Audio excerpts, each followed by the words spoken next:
BGNARLEY till I die. Mic check 1 2 to the 3 4 5. Nick Tunes up next with the broadcast live. What's up, Grommets? Grommet Vomit, brought to you by JV2. And today we are stoked to have a true legend join us. And his name is synonymous with style, power, and innovation in the world of surfing. None other than the Barton Lynch. Woo! What's up? Yeah. Yeah, what's up? Hey, hold on. Let me get in the spirit of things. Give it a minute. Hold the Okay. I'll snap. Oh, Hey! Yeah, I There think you have you the wrong holiday, but hey. I'm a little early, eh? yeah. Yeah. Can you take us back to that one day when you became a world champion and leading up to it? What you were Mate. thinking? It's a funny thing, life. In 1987, in the first 7 events of the year, I made 5 finals and 2 quarters. So I had 3 firsts, 2 seconds, and 2 fifths in the first 7 events of the year. And I was miles ahead on the ratings. And the last event of the year was at my home beach of Manly in Sydney, Australia.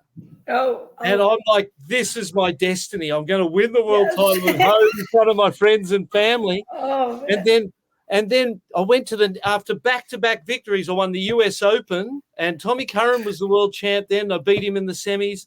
And then we went to the Lacanau Pro, and I beat Tommy in the final, and I won back-to-back events, beating him both times. I was like, this is it, mate. It's going to happen. The dream's going to come true. Yeah, that's sick. Yeah, because I had that dream, mate. I wanted to win a world surfing title, and then I went to the next event after those back-to-back wins, and I lost first round. And I never lost first round. And some things happened behind the scenes to destabilize me a bit. But and I lost first round. And then I went and lost again. And then everybody was coming up from behind me. And I'm thinking, oh, no, the dream was becoming a nightmare fast. And we went into the last event, and there were like 5 of us who could have won the world title. Damien Hardman, Gary Elkton, Tom Curran, Tom Carroll, and me. And I go in that last event and I make the final, but Damien Hardman wins it and he wins the world title. And I have to lose the world title at home in front of my family and friends. And it was emotional, mate. It was, I was so upset and I was so disappointed. And I just figured, hey, that was it. That was your chance. And maybe you're going to have to live with the fact that you ain't good enough. You know? Hey, Santa's helper. Yo, so Santa. This is my boy Lion. He's 9 years old as well. How old are you, JB2? I'm 10. 10, yeah. So he's kind of in your age group. He's had a fever the last sort of 24 hours. He plays NFL or American football, and for Laie Park Red Raiders, and he's been a bit crook the last couple of days. A whole bunch of people in the team have been a bit sick. Yeah, 10 of them in the team have been sick, so he's home, resting up, home from school today and just cruising with his parents and featuring on Grommet Vomit. Yeah! Lion! Yeah! yeah, as you get the Instagram. So that first year, that was a nightmare, mate. And it was really upsetting. And I just was thinking to myself, hey, you might just have to learn to come to grips with the fact that you ain't good enough. And that was your chance and you missed it. And it was emotional. So I went out on tour the next year and I didn't even really think about a world title. It wasn't in my mind, And I ended up making like 9 semifinals. I just kept getting thirds all year. And when you've got a base of consistency like that, it only takes a couple of wins to shoot you up into contention. So we went into Australia and I won an event there. And then we came to Hawaii. And the last day of the year came down to Pipeline. It was 8 to 12 feet, perfect as perfect as it gets. And obviously I'm in the race and I'm kind of the underdog at that point in time. Tommy Carroll was the favorite and he went out and lost, and Damien lost, and I took out Tom Curran. That day I actually had Sonny Garcia in the first heat of the day, and then I had Tom Curran in my quarterfinal and took him out. Then I had Glenn Winton in the semi-final, who was a really good pipe surfer. And then that semi-final was when I won the world title, and I got to trade Manly 2 to 3 foot Manly beach for 8 to 12 foot pipeline, and I was like, good deal, that one. Yeah. And while it was something you thought was just terrible, I needed to learn that. I had to go through that experience for that following year to have the tools to be ready to handle that pressure and perform under it. And then I ended up winning the world title of pipeline. I was like, well, that was a fair deal. But it was, That's awesome. That was my childhood dream come true, really. That's sick. That's sick. Wait, what drew you into surfing, and how old were you? Yeah, so I lived at a place called Whale Beach, which is on the northern beaches of Sydney, and my dad was a policeman. And my dad was in the Surf Life Saving Club. All the beaches in Australia have these Surf Life Saving Clubs on them, right? And my dad was in the surf club, president of the surf club, and we went to the beach every day. That's what my dad's answer for everything. If Lion was with his fever, he'd be like, go for a swim, get in the ocean. That'll fix you, you know. I've done that. Yeah. And so where I grew up, I started surfing when I was about 7 or 8 years old. And then my dad passed away when I was 11. And so and I was surfing then. I loved surfing. And my mum said, hey, we're going to move to another town. And the town we moved to was near the city of Sydney. It was 7 miles from the beach. And when you're 11 years old, 7 miles are like forever, right? It's a long way. And I'm thinking, Mum's killing my dreams. And I had to give up surfing because I couldn't get to the beach, and I didn't surf for 6 months. And then I started this new school, and I saw some kids at the new school who looked like they surfed. And I was like, hey, you look like you surf. Do you surf? They go, yeah, we do. We surf. And I'm like, where do you surf? Where's the beach? And they said, we go down on Tuesdays. Mum takes us. We go to Manly Beach. It's about 7 miles away. And I was like, can I come? Can I come? I can surf. I promise I can surf. Let me come. And so they said, sure. And I got my board and I went surfing with them, and I realized that I could get to the beach.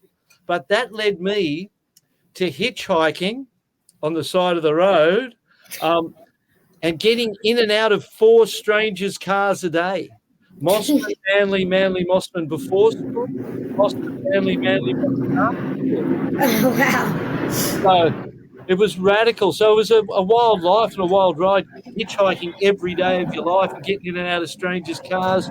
But I found the beach and I was able to get back to surfing and get my thing back on track, you know? Yeah, and that probably just made you better because you're like, I'm out here, I hitchhiked, and I got to just do my thing. Hey, you know what, too? When I'd get to the beach and the local kids that lived there, a lot of them were lazy, mate. Hey, they'd be like, oh, the waves are no good. And I'd be looking at it going, I don't care what it's like.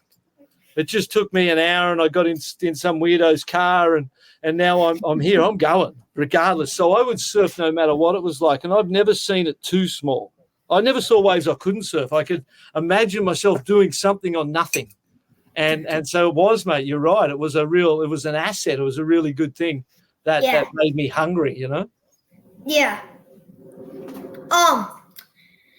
Yeah. Wow, that's awesome. Yeah. As a former world champion and surfer, what advice do you have for aspiring surfers trying to become a pro? You know what? The only thing any of us have is time. Yeah. No one has anything but time.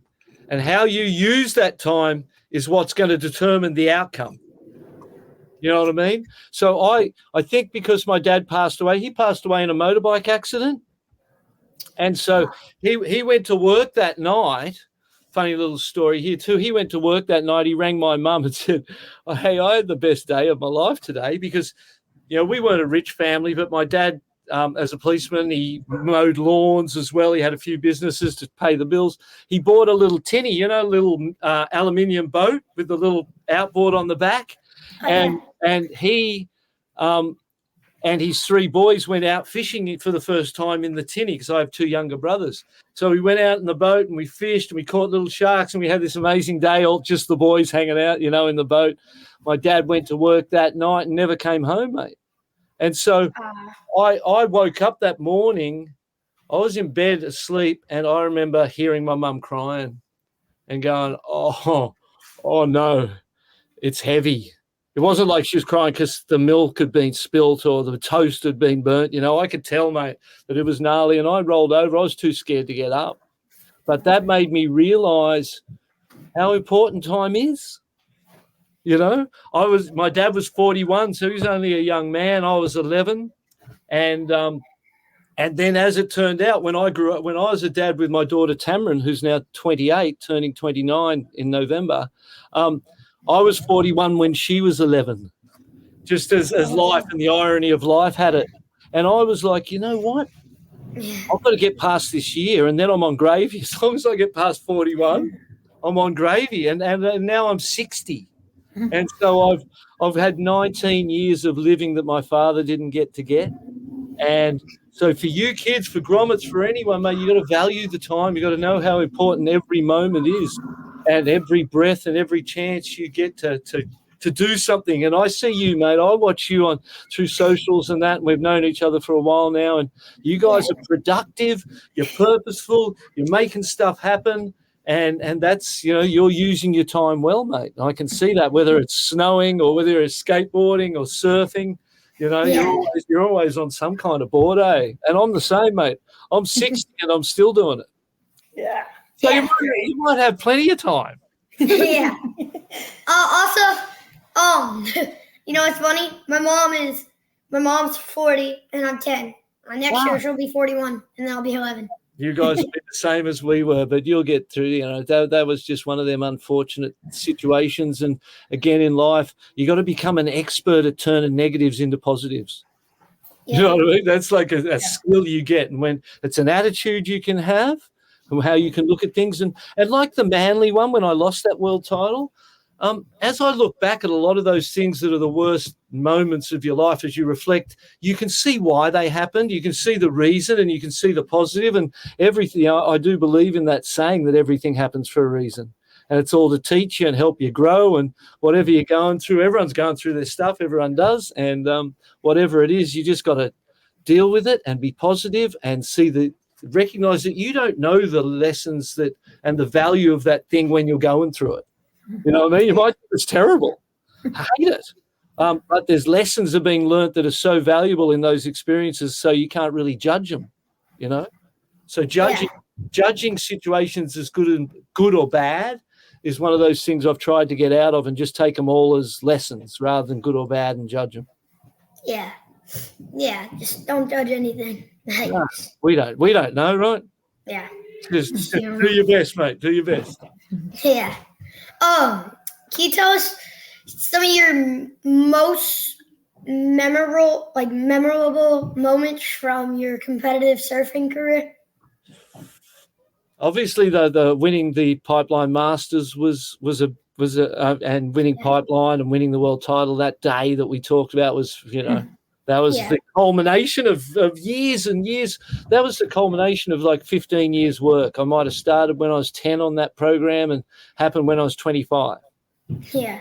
You know, so, but the one that really, really touched me and maybe it was the last one I won. In 1993, I won the Rio Pro. I had to think about it then. I was like, was it 93? I won the Rio Pro, the Brazilian WCT event. And I was at a point in my career where you start to think, like, maybe I'll never win one again. Maybe that's over, you know. And I won 17 CTs in my career. So that was, I'm happy. I'm very proud, stoked on that.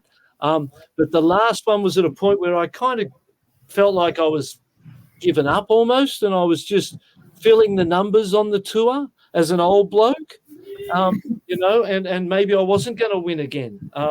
And that event, I had a little magic spot, and from the quarters to semi-finals, I comboed all of those people I had in the heats, all three, my quarter, my semi, and the final, all needed. Oh, yeah.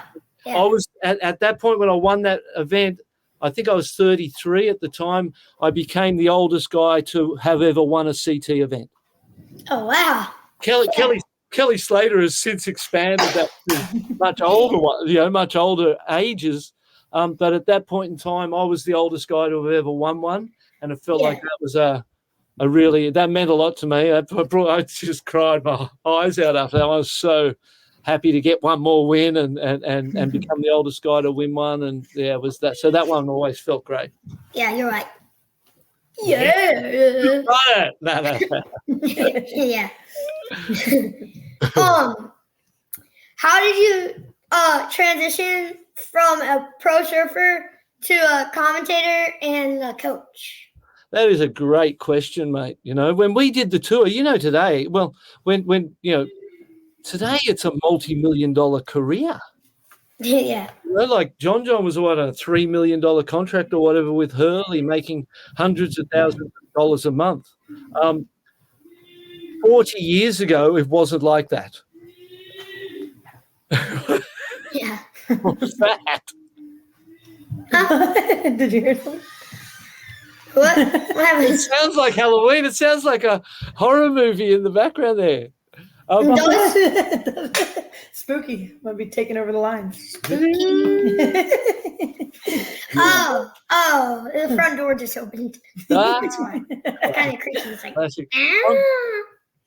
that's what it was. Classic. Yeah. What was the question again? How did you transition from a pro surfer to a commentator and a coach? Yeah. Well, so we didn't make a lot of money. That's where I was going. There wasn't a lot of money around in surfing back then, and there was a lot of hassling in heats and fighting for success because there wasn't enough food on the table for everyone to eat. You know what I mean? It was like you were in a family and you got to the table and there wasn't enough for anyone, so you had to get in there and make sure you got some food. So the tour was a rough place back then in terms of competing. And when I retired, I'd made some wrong decisions along the way too, trusted some of the wrong people, made all them classic mistakes, like as a young guy who never competed for money. I didn't care about money. When I was a kid, all I cared about was trophies. I loved trophies. I just wanted to get more trophies and win trophies. And people would be like, is there money? I'd be like, no, are there trophies? Because I was more interested in that than the money. When, no one told me in my life how important it is to have good financial sense and to be able to capitalize on these opportunities that life presents you and create freedom for the rest of your life off the back of it is the goal. Because, I'm 60 and I competed for 15 years, so it's only been a quarter of my life. Yeah. It's the most talked about part, but it's only a quarter. And so I was desperate, mate. That's how I created things. I didn't want to get a job. I didn't want to go work for people. And I've been offered some wonderful jobs over the years. I got offered, to be the general manager of Hurley in Australasia. I got offered the high performance coaching job at the Surfing Australia High Performance Centre. I got offered to be the Liberal sitting member for this blue ribbon seat of Manly in the state parliament. I was offered all sorts of things over the years, Dancing with the Stars, Celebrity Master Chef, things like that over the years, where I've just gone, I don't want that. Yeah. What I want is freedom, and I want to be able to go surf. And so all I need is enough to be able to do that. And I didn't ever want to have to wake up and go do things for other people, build things for other people. I want to build my own stuff like you guys are doing with your podcast, I want to build my own stuff. So the coaching business came out of that, and really it was quite natural because really we'd sit there and watch heats. That's all I'd done all my life was watch heats. So my mind's very tuned to competition. And I was while people were busy doing push-ups and stuff, I was using this. So there's a physical approach to your surfing, and then there's the mental approach to your surfing and your competing. So I was real focused on the mental side of it. So when it came to commentating, I feel like I know what the surfer's going to do. I feel like I know what's going to happen next. I feel like I have an instinctive, intuitive sense of what's going to take place. And I don't rehearse. I've never been to school to learn to speak. I just got in and out of all them strangers' cars every day and wanted them to have a good time so they would pick me up hitchhiking again. That's where I learned to communicate, was in those cars with the strangers, telling them my story, telling them what I was going to do. And so I've always been independent, and I've always been working and creating stuff. And blast off's one of those things too. You know, it was just one of those. I knew I was out for 6 months, and I was like, you know what? I want to do that. I want to create that. I want to build that. And so I've always worked for myself, created projects. The commentary feels like I feel like I'm meant to do it. Yeah. Not doing it and watching it at home and listening to it and watching it and seeing what they miss and what they're not talking about. I go, oh, no, I'm meant to be commentating this final. Look what just happened. They didn't even say, and it's emotional for me not being there because I feel like I'm meant to be there. I feel like I can do a really good job of the commentary, and I still have jobs with ISA and hopefully doing the Olympic Games as well. So that's great to have that channel while the WSL channel kind of closed down on me and I haven't been employed there for a while. Still get some chances with ISA, so that's good. So commentary I love and the coaching I love, and they both feel real natural to me. So good jobs to have. Yeah. Yeah. Wait, I heard you mentioned the BL Blastoff. Can you tell us a little bit about that? Yeah, this is a good story. Hey, JB2. When my dad was alive, the year before he died, he had the idea to swim from Palm Beach to Whale Beach, which is the two beaches where we live, and do an open ocean swim race from beach to beach. And he suggested it to his friends. And in 1974, they swam it the first time, like 30 of them. And they swam this swim. And the next year, my dad died. And it became the Bob Lynch Memorial Swim. And it's still to this day, that swim runs. And it's the oldest, longest running open ocean swim race in Australia. 3,000 people swim it. It's the fundraiser for the Whale Beach Surf Club that since my dad's passing, that swim race has sustained the surf club. And the money they make from that is how the surf club stays alive. And my dad, so I saw what an amazing thing my dad left behind him. I was like, wow, that is just, I was so inspired by it. And then I got injured and I went, I'm going to do the blast off. I'm going to run this kids event based on the classic Hawaiian Menahunis thing, but we're not going to score kids. We're not going to judge them. We're going to coach them. Yeah. And people are like, you can't do that. I go, you watch.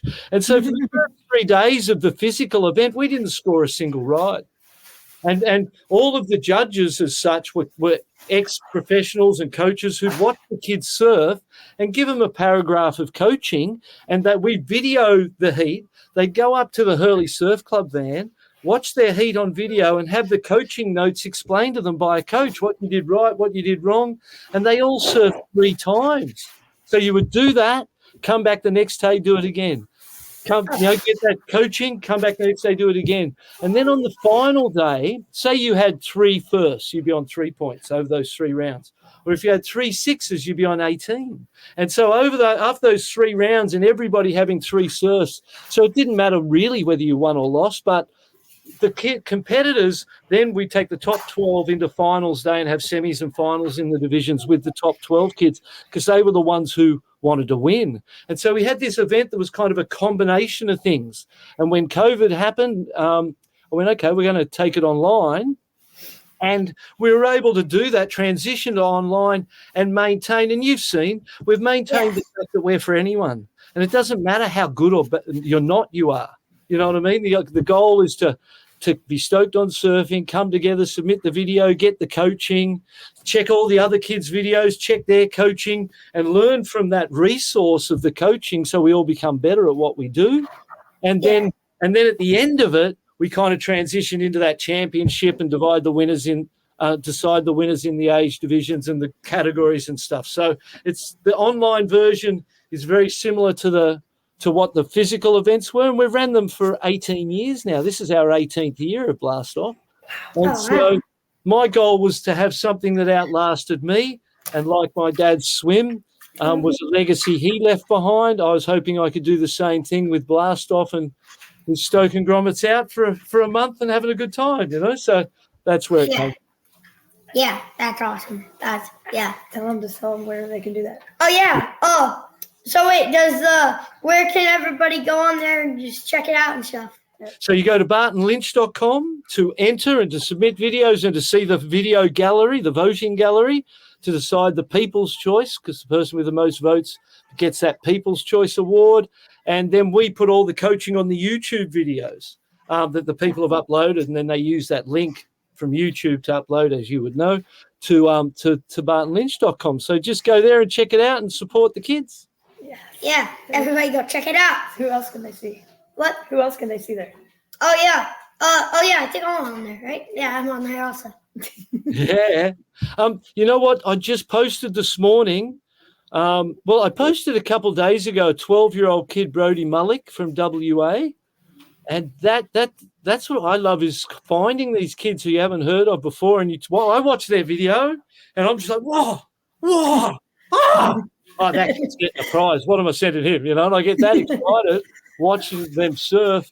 And then last night before I went to bed, last thing I did was I just checked the videos, and Alessandro Dotti, he was 5 in last year's blast off, and he was ripping last year. He put in his video, 6 years old, and I posted it this morning. And it may be, I'm calling it the very best any 6-year-old has ever surfed in the history of surfing. Wow. There's never been a 6-year-old that has surfed this good. You wait till you see that video. So we discover talent, we send them prizes, we do the coaching, and that's what I like, just the surprises of meeting people. And there's, in the very first one we ran in Sydney in 2006, Tyler Wright won the girls' 14s. So every one of them Aussies on tour, Molly Picklins, Jackson Bakers, all those kids have all come through the blast off, and I've met them when they're young and had a connection to them all the way through their careers, just like I'm doing with you, mate. Really? Yeah. So we were the frothiest last year. It's an amazing thing. It's connected me with the youth. It's good for coaching because I know all these kids, but it was never really that. I just wanted to emulate what my dad had left behind him, create something very cool. And there was a period of time when I was living in Sydney where the 2 biggest events every year in our area were my dad's swim and my surfing event. And I was like, yeah, bro, we did it. Yeah. That's awesome. Awesome. Yeah. That's totally awesome. My mom wants me to shout out that she was the frothiest mom award. Yes. Yeah. Yeah, that's my favorite part. I love your videos. One, because I love the way you surf, and I can see, when you ride a wave, when you ride anything, I can tell that it means something. You're not just doing it because you're doing it, or because someone makes you or whatever. You're doing it because you love it. Hey, what else do you want to do? Seriously. Yeah. In your life, if you can surf and skate and snowboard and live that lifestyle, I have been for 60, and I've had to get creative and create projects and work to kind of liberate myself enough to be able to keep doing it enough to be able to stay capable at 60. It don't get any easier, Grommy, I'll tell you that. Yeah. And then you have me cheering you on, right? Yeah. And then we have my mom cheering us on. And that's what, in the background of watching you surf and feeling it, and I hear Mum and how stoked and excited she is. I was like, I love her. Good on her.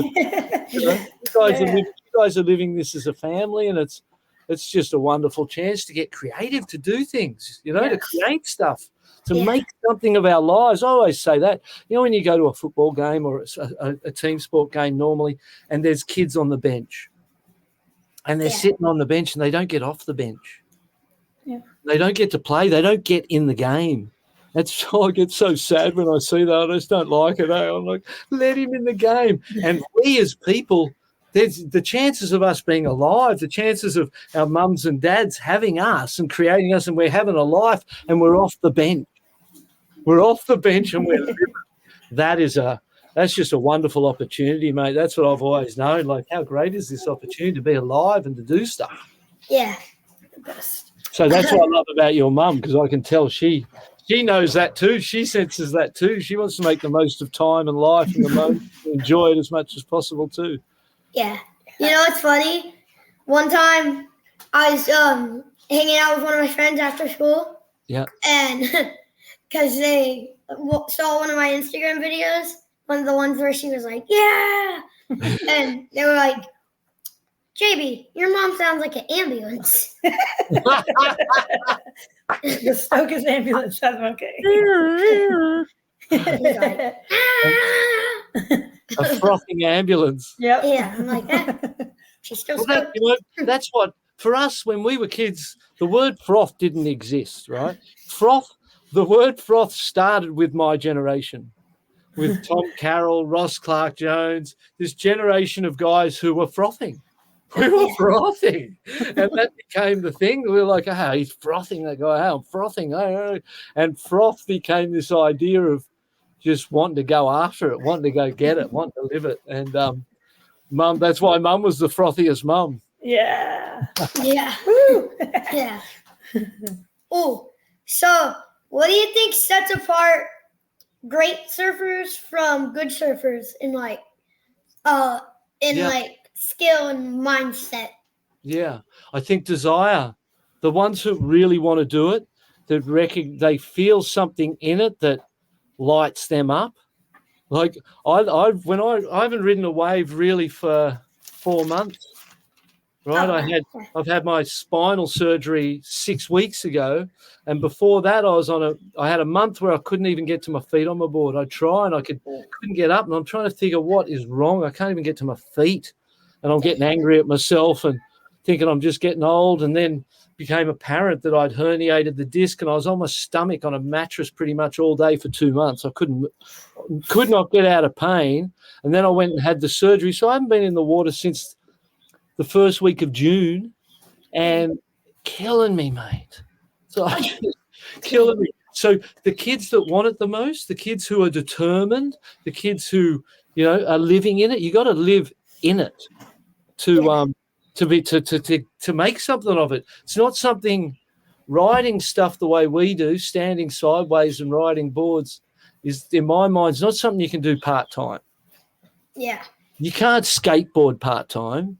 Right, you skateboard part time, you're going to eat shit somewhere along the line and quit. Right? No, I quit. It's too gnarly. And when last February, 2nd of the 2nd, 22nd, I blew my shoulder out at the Bonsai skate park here, and ended up and fractured my wrist. And had to have shoulder surgery and my wrist in a cast. And the amount of people that just said to me, I gave that up years ago. Oh, you're too old for that. What are you doing? You should know better. What are you riding that for? What are you doing that for? I gave up skateboarding years ago. And I was like, that's why I'm going back. Yeah. Yeah. You know what I mean? Because you can't let the fear dictate to you. And so desire, mate. Desire. If you want it, then you get creative and you find ways of making it happen. And there's people.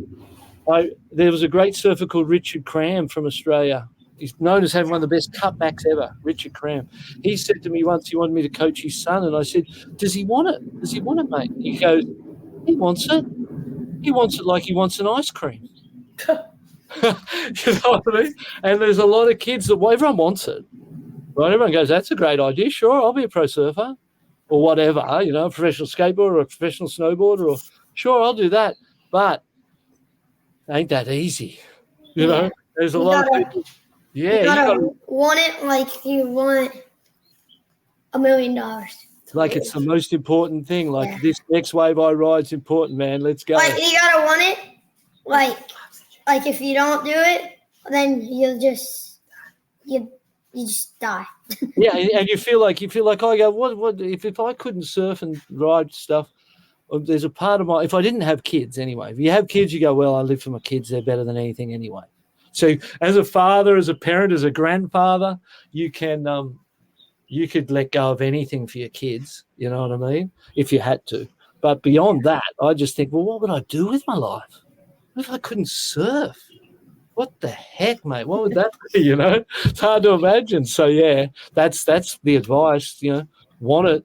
And if you want it really bad, then you've got to learn. There's a point in time because I wanted it really bad, and there was a point I had to learn to try a different way, because the desire and the trying from your mind and the desire to succeed and all of it up here, when you lose, because you spend most of your time losing first up, right? As being a competitive surfer, so you got to be able to bounce back from the losses better than others, and you got to carry no baggage, because next day, next week, there's another event. There's no use getting too down. Learn the lessons, grow. move on, you know. So it's not a job for the weak-hearted being a pro surfer, mate, or a skater or a snowboarder. You gotta be strong in the heart, strong in the mind, strong in the desire. Take the losses and just keep getting back up and keep trying, and you will succeed. Full stop. Yeah. Yeah. For sure. Yeah. Ooh, can you tell us a joke? See. Tell him one while he's coming. You tell me what. You Yeah. want me to tell you one while you're thinking? Yes, please. How many surfers does it take to change a light bulb? I've got a good story about a light bulb. I'll tell you after it. But in my case, it takes an electrician. But You know, this is what happened. Seriously, JB. I finished tour. I lived in hotels and accommodations for 15 years. So my life was like this: home for 2 weeks, away for 6, back for 3, out for 5, back for 1, out for 4, back for 7 days, back out for 6 weeks, back for 2 weeks, out for 8 weeks, back for 1, even after for 15 years like that. jeez. On planes every week, in and out, traveling the world. We used to do 30 contests a year, not 10 like now. And so it was radical, mate. Yeah. So I'm going to get, hey, Lion. Hold on. I'm wondering if he has a joke because I'm just drawing blanks. I don't even know if I Tell him the answer to yours. Here, let me tell you the answer, okay? Please. So how many servers does it take to change a light bulb? Yeah. 2. 1 to turn it, and 1 to say, nice turns, dude. That's a beauty. Did you make that one up? Yeah. I like it. So Is it? you know what happened to me? I'm at home for the first time, and I've stopped traveling. I've stopped living in hotels because if the phone didn't ring in the hotel, the light didn't work. I would ring the reception, and they would change it. So I'm in my bedroom, and the light bulb blows. And 6 months later, I'm still living with a lamp next to my bed. And someone says to me, and I get an electrician in. And the electrician changes the light bulb and goes, dude, you could have just changed the light bulb. I was such a dodo that I didn't even know to change the light bulb when it didn't work. I thought it was something much more complicated and I needed someone else to come and help me. That's a joke. That is a joke. Right. That's Right, funny. have you got a joke for us? They asked me if I've got a joke and I couldn't even think of it. Got a joke? We don't tell many jokes around here. We must have done. Didn't you tell me one the other day about a chicken or something? No. No jokes, bro. No jokes around here. Dang. We'll ask if they like pineapples. What? Oh, well. Oh, wait, you got one? Oh, spell iCup. Wait, what? Hold on, I didn't hear you. What? Oh, iCup. iCup. ICUP. Gotcha. Got it. Thank you. That was good. That was good. Bill. Yes. Oh, wait. No, never mind. No, that didn't work. No, I was gonna. No, He got you. That wasn't gonna work. Tell him he I was got gonna, you. yeah, never mind. But yeah. Tell him he got Wait, you do you like pineapples? on your pizza. Mm-hmm. Love You know- pineapples. But do you like them on your pizza? I don't mind ham and pineapple, but not really. Yeah. More pepperoni. Yeah, pepperoni. Pineapple's gross. We love pizza. We were saying that the other day. Yeah, pizza's How good. So I wish it was better for you, Yeah, so you could mow it. yeah. Oh, I gotta teach you the grommet vomit handshake. Okay. This might be hard. So we gotta go like boom, Here. Yeah. and here I can show you this random hand that just popped. Okay, we're going to do it here too. Boom, boom, boom. Bleh. So we go boom, boom, boom.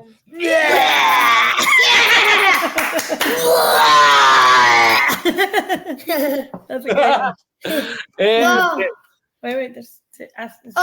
You got any like words of wisdom or for all the grommets or where they can follow you or anything like that? Yeah, Barton_Lynch is my Instagram. BartonLynch.com is my website. And, the words of wisdom, I think we've already told them, like enjoy the moments, enjoy every moment you have is a good moment to have, because there's people that don't have them. And now if you're mind, you think of the world we live in, and there's warring nations going at each other while with these young kids, just children in the line of fire that they have no reason to be, and don't even know why or what's going on. They're not a part of what is fighting at that upper level in life. So to be a grommet, to be free, and to live this, surfing, board riding lifestyle, that is the best teacher. That is the best opportunity. That's a great way to live, and be able to do that with your family and travel to different places and experience different people, different cultures, different foods, and just share yourself with the world. That's what I've been able to do that. Yeah. And at 60, I didn't think you'd still be surfing. There were no 60-year-old surfers when I was a kid. Yeah. You know what I mean? And now Kelly Slater's on tour at 50. So she's a good long life, and you've chosen well, young man. You guys are in a good place, and I'm stoked for you. Yeah. Yeah, thank you. I see a trophy behind you. Oh yeah. That one. That one. The big one. That big Nice. one. Oh, there's also a big one on this side. Let me ask you. Oh, look at that one. Yeah, massive. Yeah. Let me ask you a question. What do you like more, surfing, skating, or snowboarding? Right, I always get asked this. I like surfing, skating, and snowboarding all the same.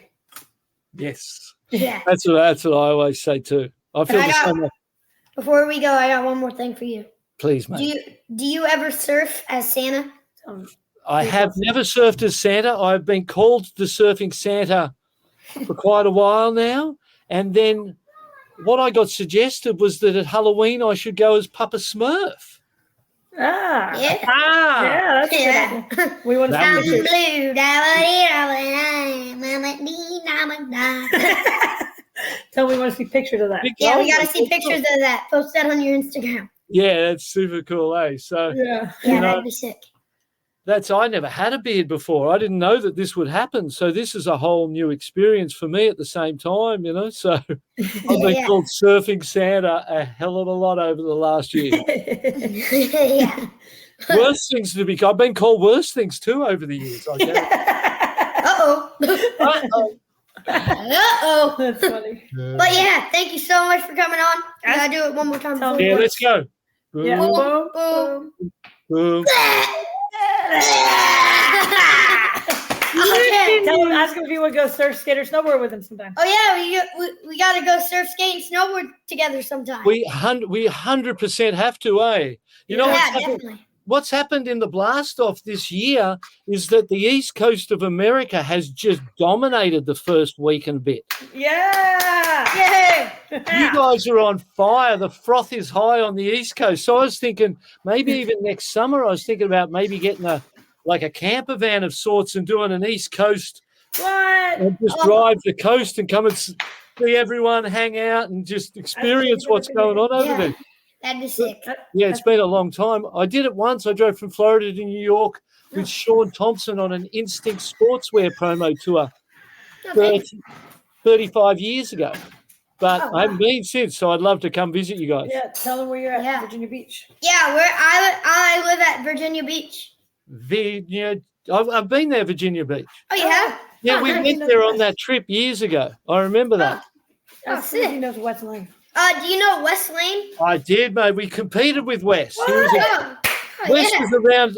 Wes was always there on tour when we were there, and I met his son here in Hawaii last winter. Was over with Wes, and I haven't seen him in a long time. But he was a master competitor and surfer. Oh yeah. Tell him he's your mentor. Yeah. He works at they also work at Coastal Edge, which my sponsor, and they live they live at Croton.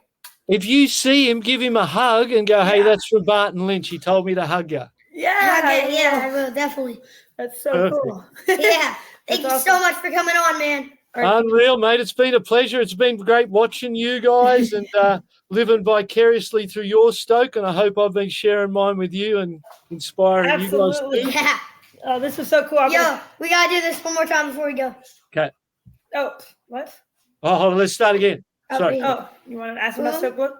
Boom, boom. It's off the record. Oh, yeah. JB, Dad wants you to ask him about Stoke Book, how that's going. Oh, yo, how's the Stoke Bloke podcast going? Oh, yeah. Stoke Bloke's going great, mate. I really, you know what? I really enjoy having the platform, the opportunity to talk, share your opinions, talk to people. All of that's super cool. It's like the best name for you. And then the other thing was the Barton Lynch Pro Surfing video game that's launching November 17th. Oh, yo, I gotta get that on my. Yeah. I gotta get that on my Xbox. We've been working. It's Xbox, PS5, Steam. We've been working on it for years, and it launches November 17th. Oh, I'm definitely confident. Yeah. That's awesome. I'll maybe when we hang up, I'll try and get you. I'll send you the trailer for that video game, and you can. Yeah, please. Yeah, definitely. Tell them. Yes. Yeah, That's something I should plug because we're an independent production. They're like Blast Off's an independent event, and everything we do is kind of we like to associate with independent brands. The game's an independent production. It's been a long production for these two brothers from Perth, Western Australia, and they came to me and said, "Hey, we're doing a video game. We'd like to get you involved." And I said, "Sure." And they said, "We want to call it Barton Lynch Pro Surfing." And I said, "Hello." And I said, "There's my little brother." And I said, "Surely you can get a better name than me." You know what I mean?